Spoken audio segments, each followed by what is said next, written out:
La Banque africaine de développement, créée en 1964, est l'une des 5 principales banques multilatérales de développement au monde. Elle est la seule institution africaine cotée AAA par les agences de notation financière. La BAD compte 80 pays actionnaires, dont 54 pays africains. Face aux défis économiques et climatiques auxquels le continent est confronté actuellement, l'élection du nouveau président de la BAD revêt d'une importance géopolitique majeure. En effet, elle intervient alors que le continent cherche à investir massivement dans les infrastructures vertes, à s'adapter aux mutations géopolitiques globales avec un accès particulier à l'accès au financement. Depuis 1982, pour mobiliser davantage de ressources, il a été décidé de faire adhérer des pays non membres, surtout des pays industrialisés, pour contribuer d'abord au Fonds africain de développement, qui a une facilité concessionnelle, parce qu'on a besoin de capitaux. Parce que l'objectif de la BAD, c'est d'emprunter de l'argent à faible coût et de le prêter aux pays africains pour leurs besoins de trésorerie et de financement des objectifs de développement. Donc, évidemment, le fait aussi que ces pays non régionaux contribuent au capital font qu'ils sont présents au sein du conseil d'administration, ce qui fait de la BAD une organisation vraiment internationale de financement de développement.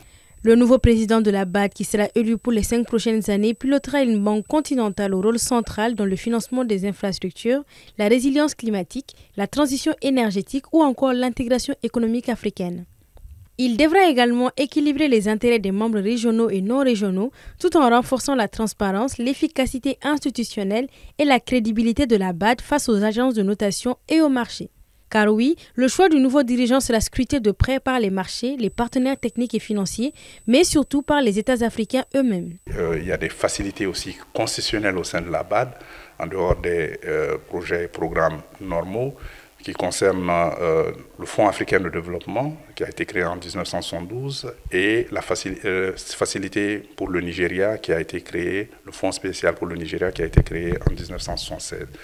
Donc, ils font des prêts à des taux à très bas qu'on appelle concessionnels et sur des durées longues.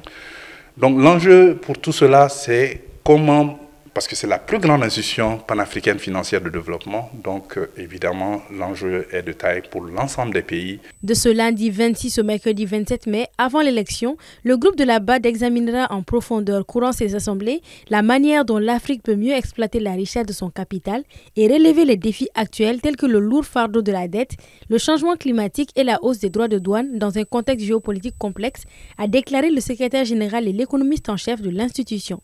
À noter que la Banque africaine de développement est un acteur clé dans l'opérationnalisation de la position africaine commune sur le recouvrement d'avoirs CAPAR.